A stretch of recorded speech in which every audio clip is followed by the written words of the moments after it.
Welcome.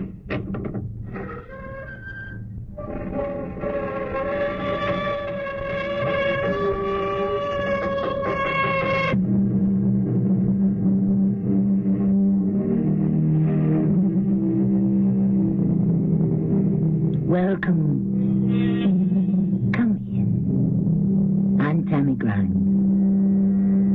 Consider, if you will, the human leg. Until rather recently, it was a limb to be admired on the female of our species. And while a shapely leg on a lady is still appreciated, far more important has become the sturdy and muscular leg of a man. Especially if it is attached to a football player, and it can propel the oblate spheroid high above the gridiron, and deftly over the crossbar of goalposts. Yes, there are owners of football teams who will pay any amount for such a leg. Indeed, even sell their souls for it. And why have you come to this country? To study the ancient Slavonic language roots. So, you have not come here to find a football player, perhaps, and induce him to defect? Colonel, such a thought had never crossed my mind. How fortunate. For I can assure you that such an ill-conceived, harebrained scheme could only have the most serious, tragic, and even fatal consequences.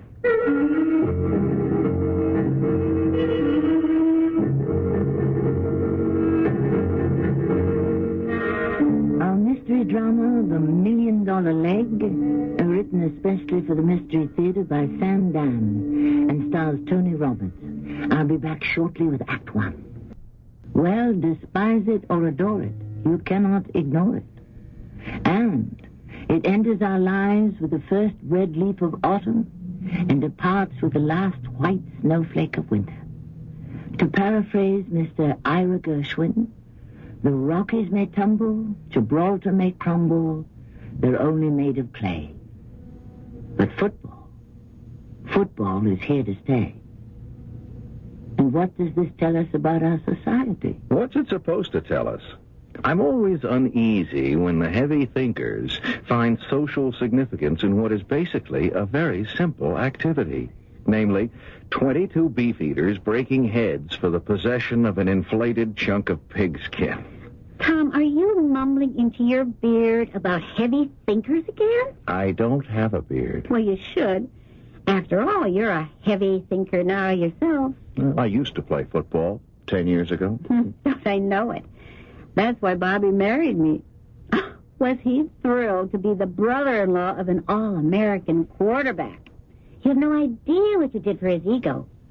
Suddenly he became an insider and privy to the arcane secrets of one of our greatest weekly religious rituals. Football is not a religious ritual. I'll turn on the sound. Oh, please don't bring up the sound. Right, Doc. And don't call me Doc. Why? I think it's a charming name. You know I hate it. Why? Well, the reporters used to say I was the only one on the squad who could read and write. Well, brother dear, you did go to Mideastern State, which is nothing more or less than a football factory. That's a lie, and you know it. Many of us, some of us anyhow, at least I went on to higher things. Oh, yes, you did, and with a vengeance. Mom and Pop, if they could see me now, they'd be proud of me, wouldn't they? Well, almost. Almost? What are you saying, Jan? Wasn't it Papa's greatest dream to have a son who wouldn't have to go down into the mines? I mean, a son who would wear a suit and a white shirt and a tie, and people would call him Professor? Listen, if they were here now, they'd be bursting with pride. Not quite. To make it all sweet and complete, you'd have to be married, with sons to carry on the name. Incidentally, Tom, why don't you get married? I will when I find the right girl. How can you ever find her if you don't look? Oh, will you look at that? Poor Larry Verby. You see him pacing the sidelines? Larry Verby? Oh, my... That is Larry Verby? Forget it, Larry. The referee never changes the decision. You know, I could have married him. He asked me for dates, you know. Well, wide receivers will do anything to get on the good side of the quarterback. Oh, I'm glad I turned him down. Look how fat he is. It's unbelievable. Yes, it was unbelievable. In less than 10 years, lean, lithe Larry Verby had somehow been transformed into this obese and jowly tub of fat. Leapin' Larry, he was called, back in those days when I would throw the long, deep passes into the end zone. And he would down for the certain six. Svedic to Verby, Svedic to Verby. The writers said our fame would endure forever. Poor Larry. He looks just awful. Well, he has to try for a field goal, and he doesn't have a decent kicker. Watch this fellow Marlowe. Oh, he missed. Too wide and too short. You make it sound just too tragic. Well, it is tragic for Larry. I mean, how can he win without a kicker? And how long can he coach the New York Knights if he isn't a winner? No problem. Here, we play students and no one gets paid. Not even me, the coach. Yes, here we build character. Unless, of course, we should have a winning season. Will that ever happen? I don't see how. All right, everybody over here. All right, who has exams tomorrow? Miller? Yeah, I know about you, calculus. And Rogowski, you got physics. Dornbush, you have electricity. So let's all quit now so that everybody can study. Well, hello there, Doc. Larry Verby. In the flesh. And quite a bit of it, too. That's what comes of 10 years living high off the hog. Let me look at you, old buddy. You could still get out on the field and run my New York Knights offense. Yeah, you don't need a quarterback, Larry. You just ain't whistling Dixie. I need a field goal kicker. Draft one. From where? Trade for one. Everybody wants my strong right arm and 2 quarts of my rich red blood. And I look at you out here in the boonies at this jerkwater college nobody's ever heard of, and where it's always bread and rice time. What? What's this now? He's the one who said, and when that one great scorer comes to write against your name, he marks not that you won and lost, but how you played the game. Now, isn't that the way it should be? Sure. But you better win more than you lose, otherwise the knives come out. And you don't know how I am bleeding to death. Larry, to what do I owe the honor of this visit? What are you after? You. Me? What for? I got a job for you. I have a job now. A temporary job. As one of my coaches. No, I'm not interested in that kind of coaching. You wouldn't have to do any. That's, just to put you on the payroll. Well, what would I have to do? It's hard to explain. Well, then, forget it. It's worth $25,000. Okay, $30,000. For just a couple of weeks' work. What kind of work? First, you have to meet somebody. Who? She's at the motel. Ah, she's at the motel. Oh, Larry. No, Doc. It's not what you think. No? Would I try to pull something like that on a straight arrow like you? A milk drinker? No. I wanted to state the proposition. The proposition? Hey, it doesn't get any better, Larry. I need a field goal kicker. He'd put me back in business. I could start to win ball games. I'd save my job, my career. But what is there that I can do for you? You can get me a field goal kicker. Me? Where? How? She's going to explain. She? The one in the motel? Doc, listen. All I'm asking you to do is save my life. It sounded like a typical Larry Verby intrigue, and I'd had my fill of those back in college. But there was a tone of genuine concern in his voice, and a look of desperation in his eyes. What could I do? Besides, I was curious. She was seated with him at a table in the motel dining room. She appeared to be somewhere in her middle 20s. She had long black hair and flashing black eyes. Right there, I said to myself, this is the girl I've been waiting for all my life. And if she won't have me, I just may go out and kill myself. Doc, glad you could come. Helena, This is Professor Tom Svenik, but we all call him Doc. How do you do? Doc, this is Miss Helena Risco. How do you do? Won't you sit down? No, thank you.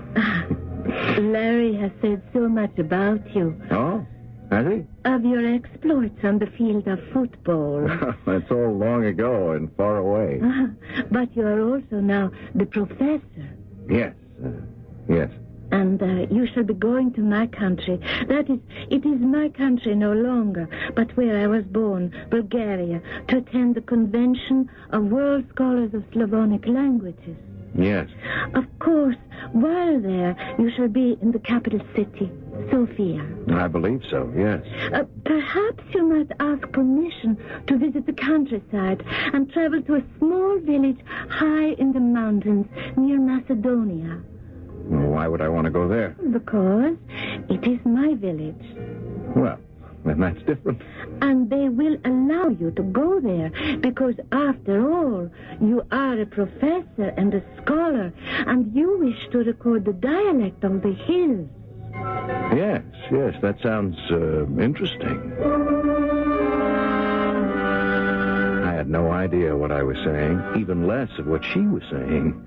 I kept looking at her. I wanted to tell her that even though I was a college professor, I also believed in love at first sight. And what were her opinions on the subject? But I became aware of a recurring phrase, field goal kicker.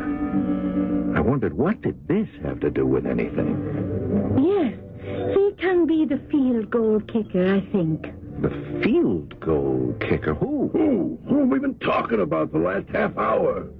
Saba. Saba? The guy in our old village. He plays football. I mean, not our football. Their football. It's like soccer. But he has been known to kick the ball 70, 80 yards in the air. Oh, yes, this is true. Yeah, and the idea is for you to go in there and get him. Me? Doc, old buddy, he's worth 30 grand to you on the hoof. But why do I have to? Well, naturally, the police, they will not let him leave. Oh, then you don't need me. You need a special team. Oh, no. He could get out. There are ways through the mountains. But he does not know why he should leave. It seems to me you could just write him a letter and tell him. Oh, no. You see, the police read all the mail, and then they would watch him, perhaps even arrest him. You see, Doc, someone has got to convince him that fame and fortune are awaiting him here, in the good old USA. Doc, sell him on that idea. Then sign him to a contract. Now, wait a minute. You want me to undertake this cloak and dagger operation? Well, you're going there anyhow for the convention, aren't you? Oh, it would be very important for Sava to come to America. I can see why it might be important from Larry's standpoint. Oh, it is even more important for me. For you, Miss Risco. Please, Helena. Sava and I, we were brought up together in the village, which is called Rodopre. Oh, you were brought up together. Yes, from birth. We were born on the same day. That means he's your brother. Oh, I can see why you want him to come here to freedom. Everybody wants this guy, Saba. Well, then I'll certainly try to do what I can. Oh, Doc, what man ever had a greater pal than you? You mean you'll do it? I'll do it. I think it's only right to tell you, it will be dangerous. Dangerous? If they suspect why you have come, it will mean prison. Once again, I wasn't listening. I was looking at her. Especially at those bright black eyes. Yes, they were filled with such promise, such delight. Did it matter what she was saying? I was looking into those eyes. I was lost in those eyes.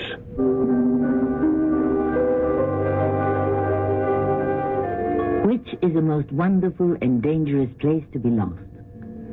Wasn't it Mr. Thomas More who said, "The light that lies in woman's eyes has been my heart's undoing. If, at this point, Doc appears to be a man who is ready to become undone, the second act should present him with ample opportunity shortly.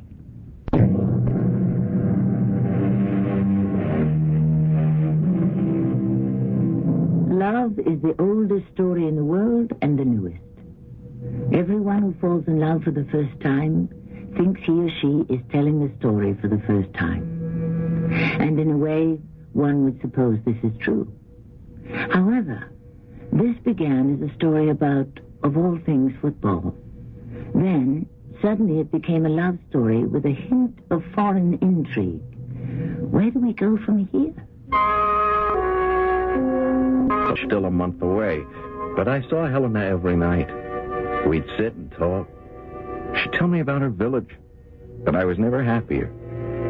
Of course, my sister Jan noticed it. Before I knew, she'd gotten the whole story out of me. You are crazy. I'm in love. Because of this thing you're being set up for. Being set up? What does that mean? Larry Verby somehow finds out about this character deep inside the Iron Curtain who can kick a ball a country mile. Now he needs some fall guy to stick his neck out. Now, Jan. So he gets this stunning Mata Hari. That isn't fair. He gets her to ask you. This guy is her brother. Is that what she told you? Well, yes. What do you mean? Well, yes. Well, she said it was important for her that Sava, that's his name, gets out of there and comes to this country. They were raised together. They were born on the same day. And that would make them twins. Is that what she said? Well, yes. Once again, what does, well, yes mean? It means yes, obviously. So she did say definitely, Sava is my twin brother. Well, did she? What is this, the Inquisition? Now, let's get some perspective, shall we? Is there a risk here? Well... Of course there is. Has it ever occurred to you that sometimes a man would like to have an adventure? Sure. But ask yourself why you're doing this. You are putting your freedom, maybe your life on the line. For what? An atomic scientist? An artistic genius? Somebody who will save the human race? No, just a guy who can kick a football. Now, Tom, I ask you, why? I'm doing it for her. I have no further questions. Well, you don't like her, that's all. I never said that. Oh, of course not. All you keep saying is that she's playing me for a sucker. For more than 10 years now you've been sniping at me. Why don't you get married? Why don't you look for a girl? Well, I found one. Now, what's your problem? I don't have a problem. The question is, do you? I happen to be in love with Helena. Is Helena in love with you? I don't know. Well, why don't you ask her? Ask her. How else can you find out? You haven't even asked her. Now, look here. Okay. You're absolutely right. It's none of my business. No, that's not what I meant to say. Well, what did you mean to say? What did I mean to say?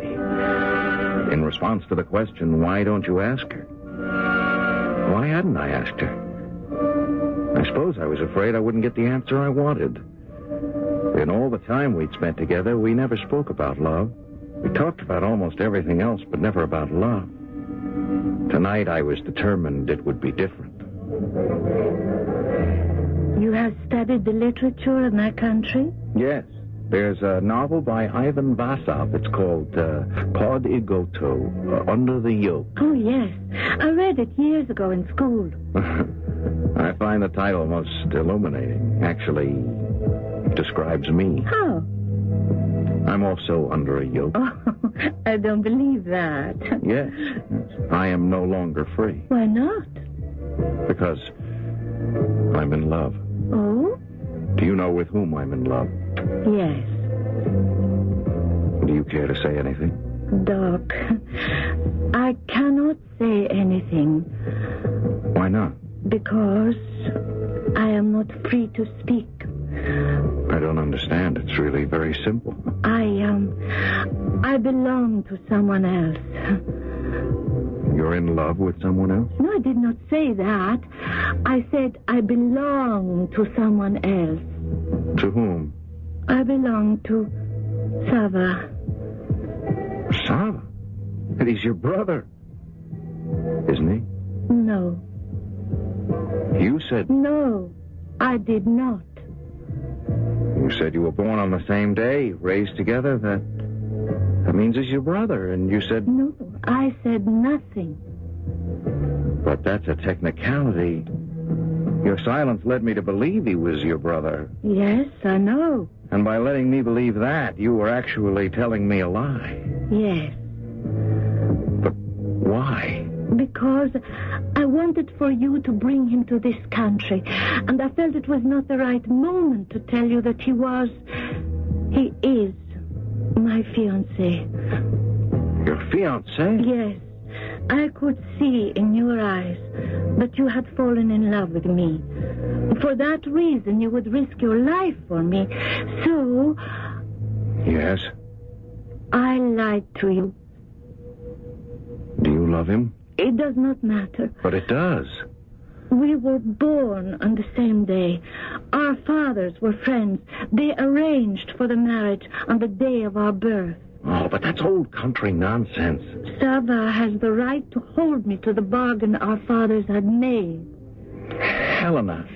And now, knowing this, of course, you will not go. I didn't say that. I am sorry. But now I can sleep again at night. I no longer have the lie on my conscience. Suppose he never comes to this country, and there was no chance for you to marry him. Then I could follow the wishes of my own heart. Would you marry me? We must not talk about it, please. Look, I don't have to go. I don't have to get him out. He would have to remain there. I know, but... But that wouldn't be right. No, that would not be right. You are going to put your life on the line so you can bring back another guy for the girl you love to marry? Yes. I guess that's what it amounts to. Have you taken leave of your senses? I suppose that's what happens to you when you fall in love. Yes, dear brother, but within limits. I don't know very much about love. Oh, I'll say. I didn't fall in love until fairly late in the game, but it seems to me that love means you want to make someone happy. Wouldn't you say? Well, yes. It's more important to make the other person happy than it is to make yourself happy. Well, it's an extreme way to look at it. Yes, but that is what love is all about. And so, I'm going to get him out of there. It sounded so noble, so self-sacrificing. But was there something behind it? Something deep in my subconscious that I wasn't aware of? Or that I was afraid to be aware of? I had asked Elena, what if there was no chance for you to marry him? And she had answered, then I could follow the wishes of my heart. So why was I going? To make sure somehow that there would be no chance? What had happened to me? I never used to be so devious. Is this what love has done to me? And then it was time to leave for the convention. Larry called. Listen, old buddy. The dough is already deposited in your name. Did you know that she was engaged to marry this guy, Sava? Why didn't you tell me? I didn't think, that it was relevant. Uh-huh. And therefore, by the time I found out, he'd already be here in the USA. Doc, you gotta do this for me. You gotta bring me my $1 million leg. I went to Sofia, an ancient and historic city in the mountains of Bulgaria. That need not concern us here. And at the convention, I read an original paper on the Thracian-Illyrian roots of the ancient Slavic languages, which was well received, but that need not concern us either. And then, instead of going home, I went to see the police official in charge of giving foreigners the right to travel through the country. Her name was Colonel Rakhova. She was tall and thin, and she might have been good-looking except for her eyes. They were blue. The blue of Arctic ice. She spoke perfect English in a chill voice that matched her eyes and could freeze you to the marrow of your bones. You wish to remain several additional weeks in this country? Yes, Colonel Rickover. For what purpose? I'm tracing the original Wendish roots of antiquity. I believe they may be found in and around the Rodopre district. Yes. Well, that's it. Nothing more? No, it's really that simple. Nothing, Professor Svetic, is ever simple. How do I know that you are speaking the truth? What other reason would I have to go to the mountains of Rodopre? I ask a question, you reply with another question. That is not an answer. I have the credentials. I'm a professor of literature and languages. That is all? No. With me. I did not say that I do not believe you. Oh. Well, then you do believe me. I did not say that either. I neither believe nor disbelieve. We shall see what happens. Now, you must fill out this form and this one and, oh yes, these three. And the blue and the red. It was 6 full days before I saw the last of them, or so I thought. In form number 3472/90, section K, line 6. Hobbies as a child of 8. You did not answer. I don't recall. There must be a reply to each question. There can be no blank spaces. This is the law. Yes, of course. I played chess. Then why did you not say so at once? For a while, it looked as if she'd throw me out of the country or throw me into prison. But finally, it seemed that everything, somehow, was in place. You are free to go. Free? Yes, free. Why do you look so surprised? Is this not a free country? Oh, yes, of course. You will take the train that leaves at 0800 hours tomorrow morning. You will remain on it until you arrive at the railway station in Rodopre. Each morning you will report to the chief of police. The chief of police? For your own safety, naturally. Naturally. And we hope you find many Thracian Illyrian roots. Thank you, Colonel. It was a long trip on a train that had seen much better days. But everything finally comes to an end. Rodopre! Finally, we arrived. I went to an inn, the only one in town.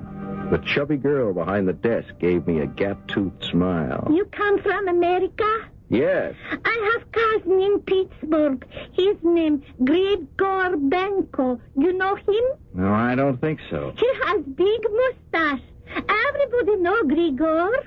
Where is everybody? The place is deserted. Oh, it's big football game. Football? Yes, I stay here because, how you say in America, to mind the store. Yes. What means to mind the store? To place bomb? No? But why? Where's the football game? In field and the street. And today, you know who is playing? Saba. Saba. Finally. I was to see Saba. Meet him in person. Saba, my rival for the love of Helena. Saba, my nemesis. Or would he be? What were my options?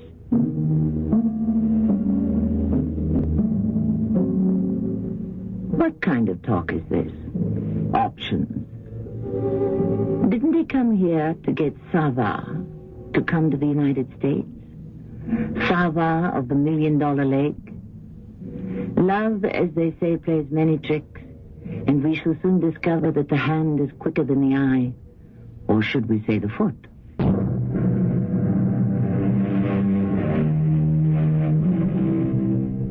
Ere I fell in love, said the philosopher, I was my own master. But now I have my own mistress.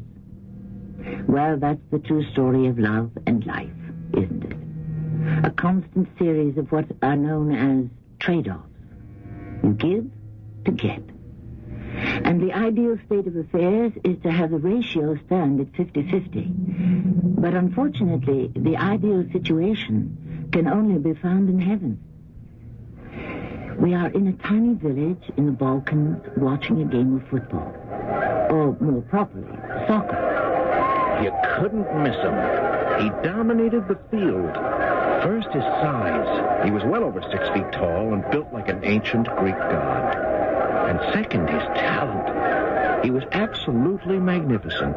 He played football in the full sense of the word. His foot was like a magic wand. It would tap the ball lightly, or it would suddenly strike it with the force of a howitzer, and the ball would fly almost the length of the field, and the crowd ate him up. I went back to my room at the hotel. I looked in the mirror. Next to him, I was Mr. Nondescript. Nobody. I went downstairs for dinner. Ah! The American gentleman. I am Sava. Yes, I saw you on the field. You were very good. I was magnificent. That's true. Welcome to my house. Your house? Yes. Sava has always been innkeeper here since the first King Boris. That's a long time. Oh, you know our history? Yes. I know a lady who lives in America. It might be that you know her. Her name is Helena Risco? Yes. As a matter of fact, I do. You know Helena. Ilonka, come here. He, the American gentleman, he knows Helena. Oh? Bring wine, Ilonka. Bring wine. So, how is Helena? Very well. She's my fiancée, you know. Yes, I know. We were born on the same day, the same hour. Her father, my father... They said, these children will grow up, marry. But she's gone to America. Why did she go to America? You know, Helena. One day she says something, a joke.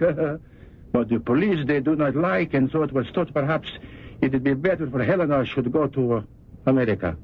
Now why are you here? To investigate the language. The language?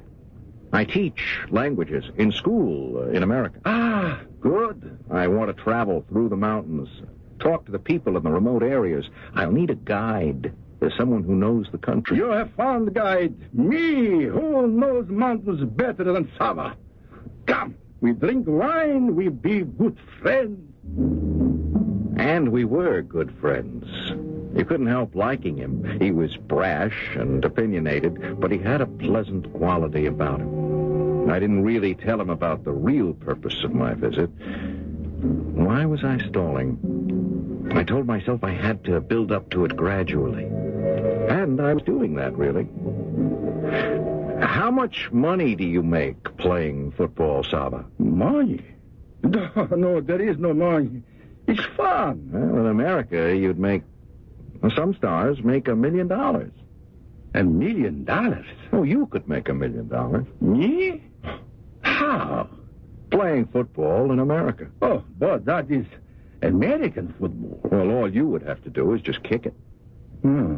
Yes, that is correct. You've seen American football on the television? Yes. Well, there is a man on each team who does nothing but kick. I have seen. You could do that. Oh, yes. Better than some of them who do it now. Oh, better than them all. I would certainly agree. And just for that, there is $1 million? Some of them make it every year. $1 million. There was no mistaking the look in his eyes and the tone in his voice. He was interested. Extremely interested. One day we were coming home from a remote village. Doc, is it true about $1 million? Is it possible? You think maybe I could play football in America? Sava, that is why I am here. Doc? Yes. I have a contract from the New York Knights. The New York Knights? The New York Knights. They want you to play for them. Me? But how do they know of me? Helena told them. Helena? How can we get out of the country? It's dangerous. Yes, but Sava loves the danger. I know a trail through the mountains that shall take us into Greece. Good. All that you have to do now is sign the contract. The contract? Yes, the contract makes you the property of the New York Knights. Sava is his own man. Sava is nobody's property. Not even for $1 million? For $1 million? Why not?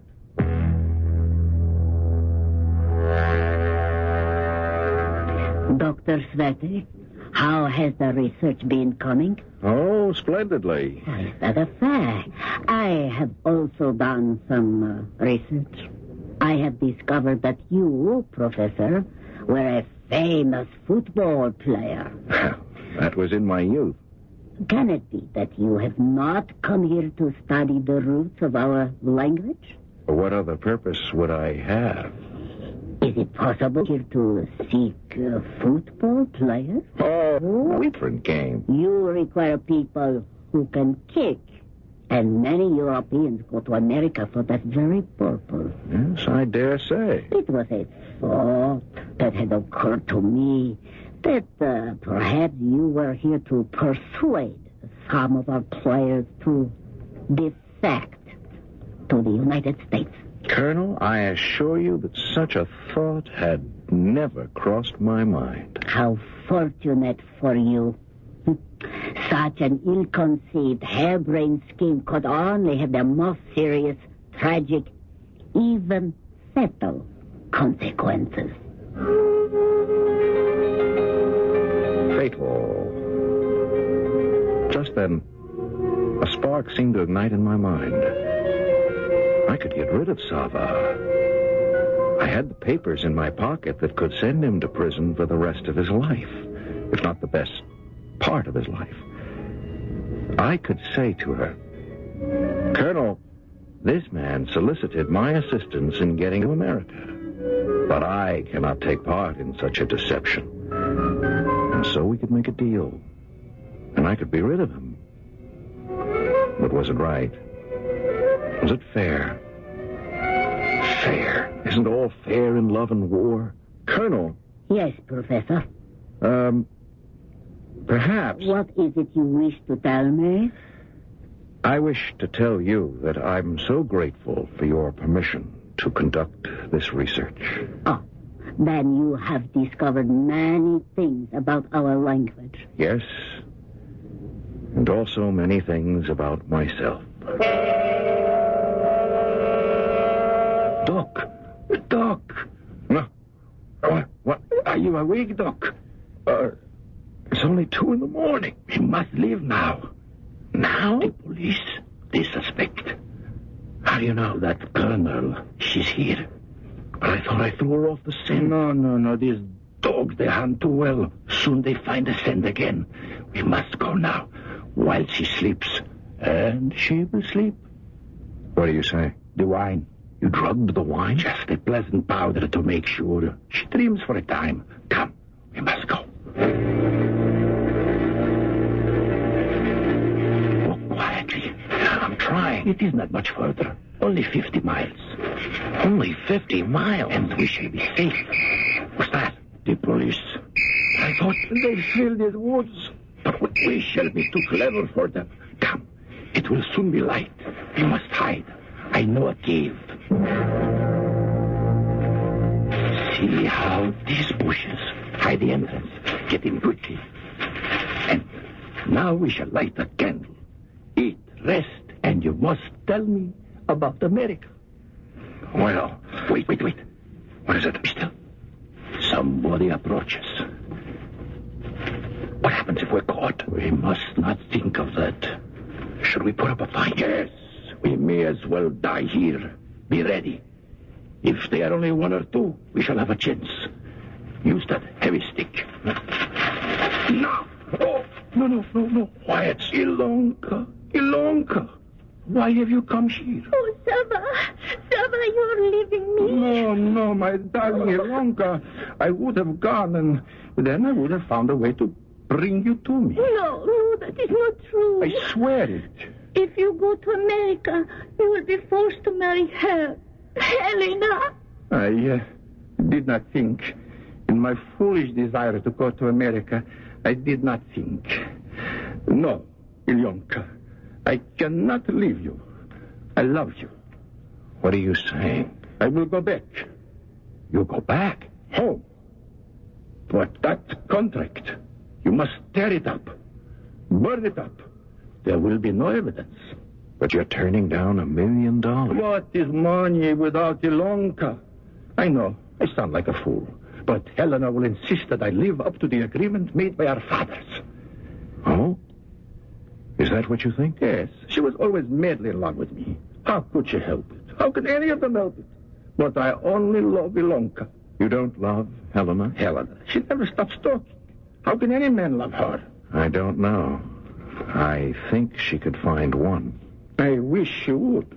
And then I could be released from the father's agreement. I could marry Ilonka and play American football and make $1 million. Oh, how I pray that she finds a man. Sava, old buddy, your prayers have been answered. She's already found one. You mean she will break the agreement? Consider it broken. Now, let's get out of here as fast as we can. And they did, finally. They made it into Macedonia and then to Athens, and then a jet to New York. I am happy to report that Sava married Ilonka, and Doc married Helena, and everybody is happy, including the millions of New York night fans who watch Sava boot those booming field goals every Sunday. I shall return shortly. There are those who bewail the fact that the hitters of home runs and the swatters of tennis balls and the kickers of field goals are, for the most part, better known and higher paid than, say, the splitters of atoms. Unfortunately, this has always been true, and perhaps it does bespeak an imbalance somewhere in our sense of values. However, while it's true that the ball players don't do as much good for society as the scientists, it's also undeniably true that they don't do as much harm to it either. Our cast included Tony Roberts, Carol Teitel, Bernard Grant, and Evie Juster. The entire production was under the direction of Himan Brown. And now a preview of our next tale. Lieutenant Richmond? Yes, sir? I am Dr. Andrew Soris. I happen to be Mrs. Marlowe's psychiatrist. Oh, yes? Do I understand correctly that you people are investigating the disappearance of Woodrow Marlowe? Isn't it a waste of time, money, and manpower to try to find a man who is already dead? Yes, sir, it is. Then why are you doing it? Doctor, why should Mrs. Marlowe suddenly believe he's alive? Well, that is a very complex psychological problem. Well, it won't do any harm to go over the ground again. It simply seems like an exercise in futility. Doctor, do you have any reason for not wanting to have this murder case reopened? I know. What reason could I possibly have? This is Tammy Grimes inviting you to return to our Mystery Theater for another adventure in the macabre. Until next time, pleasant dreams.